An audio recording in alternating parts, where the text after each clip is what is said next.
Yo, what is up guys, welcome back to the channel, and in this quick and short video I'm going to be showing you how you can get 3 months of Spotify Premium for free. Right now they're running a promotion, so if you've never signed up for Spotify Premium or you cancelled before the 15th of August 2022, you might be qualified for 3 months of premium. Okay, so just to clarify this video isn't going to show you any hacks to get Spotify free illegally.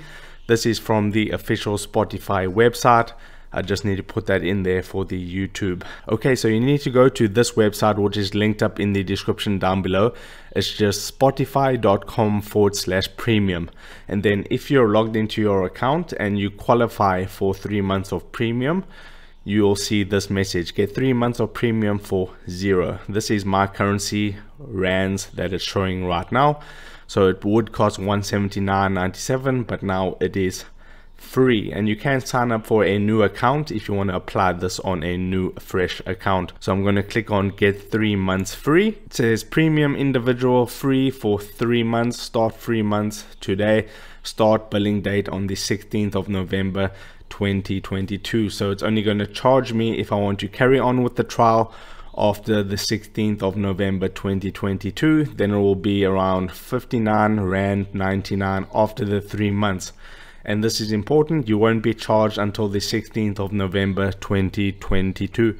Okay, so the most important thing here is that you do need some sort of payment to add into here, so when your free trial ends they can charge you, but you can cancel before the free trial ends and then you won't be charged anything. So I'm going to fill in my information right now. Okay, so obviously I am going to blur all this information because it's sensitive payment information. But now I'll click on buy now, and just to make sure, I'm going to be charged nothing for this right now. It's just to add the card into their system, so when the free trial ends. But anyway, I'll click on buy now, and just like that it works. It says your premium now, and I can confirm that I didn't get charged anything. Your purchase is complete, and then they have the order number here, and it says I'll be charged on the 16th of November 2022. And just to make sure, you can cancel at any time during the 3 months to not get charged anything at all. So that is how you can get 3 months of Spotify Premium for free. If this video helped you out, don't forget to drop a like onto this video and subscribe for more, and I'll see you in the next video. Take care.